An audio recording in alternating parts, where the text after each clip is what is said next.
6월 15일로 예정된 신천지 성지화 저지 결의대회는 예장합동총회가 신천지에 맞서 전개하고 있는 실제적인 운동입니다. 5년 전 코로나19 확산의 주범으로 지탄받았던 신천지. 당시 교주가 국민 앞에 무릎을 꿇었지만 이후 신천지는 사회의 시선을 피해 다양한 미혹 활동을 멈추지 않았습니다.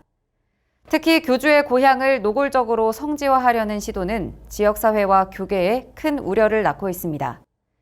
이에 CTV는 신천지 대책 전국연합 대표 이덕술 목사를 만나 신천지의 미혹 활동에 대한 진단과 함께 신천지 성지화 저지를 위한 해안을 들어보는 시간을 가졌습니다. 네. 안녕하세요. 저는 이덕술 목사입니다. 서울에 있는 예수님 사랑교회 담임 목사이면서 총회 이단 상담소장을 하고 있고 특별히 신천지 대책 전국연합 대표로 활동하고 있습니다. 신천지가 코로나로 인해서 큰 타격을 받은 것은 사실입니다. 그럼에도 불구하고 온라인을 통해서 또 새롭게 더욱 그들은 발전해 나가는 면도 있었습니다. 그래서 지금은 이제 포교 활동이 모여서 하는 것과 인터넷 교육을 통해서 하는 두 가지 방법이 지금 병행되고 있거든요. 그 신천지에는 특별히 한 가지 여기에 추가되는 악재가 뭐냐면 모략 포교한 것이 법적으로 문제가 됐었습니다. 은밀하게 숨어서 하는 것은 문제가 되기 때문에 은밀하게 접근했다가 바로 오픈하는 형태입니다. 어떤 면에서는 약화된 부분도 있어요. 왜냐하면 오픈되면은 사람들이 떠나거든요. 그러니까 위축성은 이어지고 있는 것으로 이제 보는 것이 맞죠. 근데 거기에다가 또 크다란 악재가 뭐냐면 신천지 이만희가 고령화돼서 곧 죽을 수 있다는 이제 이런 문제, 감옥까지 만든 것이 이제 그들에게 알려지고, 그리고 또 핵심 멤버들이 횡령에 관련돼서 자체에서도 법적으로 또 싸움이 일어나고, 이렇게 하면서 부패의 온상처럼 느껴지면서 많은 그 신천지인들의 떠나기도 하고 힘들어진 면이 지금 그들이 있는 겁니다.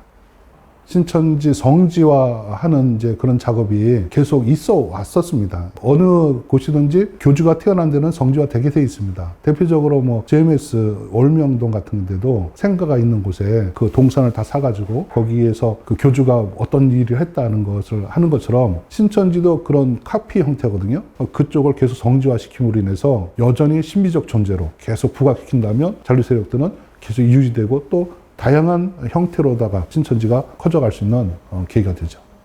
일단 좀 늦은 감이 있긴 해요. 주말만 되면 버스 4대 정도 대형 버스 와서 성지순례 하듯이 가면서 설명을 또 다 하죠. 한 교단이 아니고 여러 교단이 같이 이제 연합해서 하는데 좋은 바람직한 대체라고 생각을 합니다.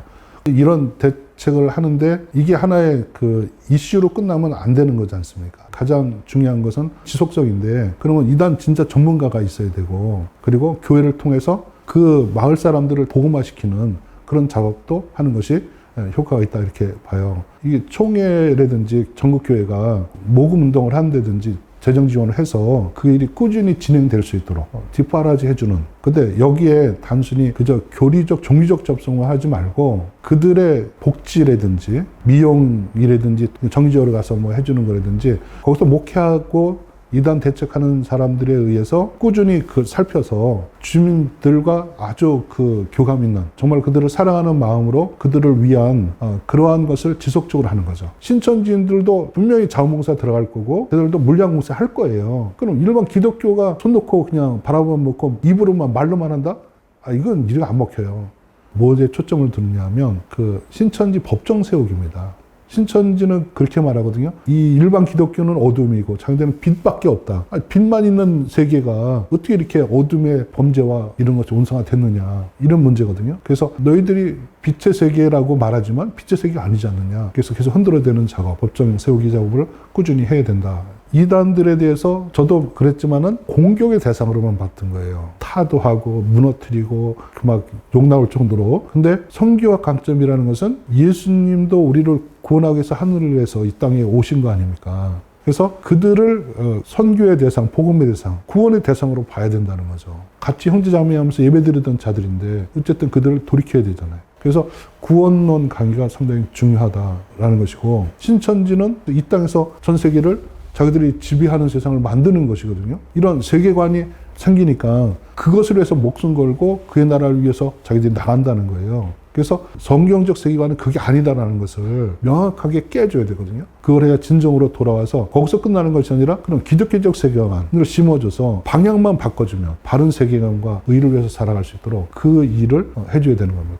첫째로 교회에서 성경적 복음이 뭐고 구원론이 뭐냐, 이거는 정확하게 해줘야 된다는 거예요. 근데 우리 총회 차원에서 보면 세례문답지 있잖아요. 교단에서 만든 거, 그것만 충실히 가르쳐도 충분해요. 그런 자들에게 이제 그 세례 교육을 처음부터 다시 시켜줍니다. 총회 교재, 세례문답 교재를 가지고 하는데 그걸 쭉 공부해주니까, 아, 이걸 내가 처음부터 알았다면 내가 뭐 신천지뿐만 아니라 뭐 하나님에게도 어딘다 이런 데 안 빠졌을 텐데, 다 이러거든요. 교회마다 새가족 영접하거든요. 기초 수업도 알려주기 위해서. 거기에 반드시 이단 분별법을 넣어야 되고, 또 더군다나 이제 그 임직식 있지 않습니까? 반드시 시험 과목에 또 이단에 대한 특징, 이것을 넣어서 교육시켜서 분별케 해서 적어도 중직자들이 다 이단에 대한 분별과 대처할 수 있는 어떤 정도의 실력을 갖춘다면 한국교회는 그만큼 건강해질 수 있고 이단 대응에 아주 좋아질 수 있다, 이렇게 보는 거죠.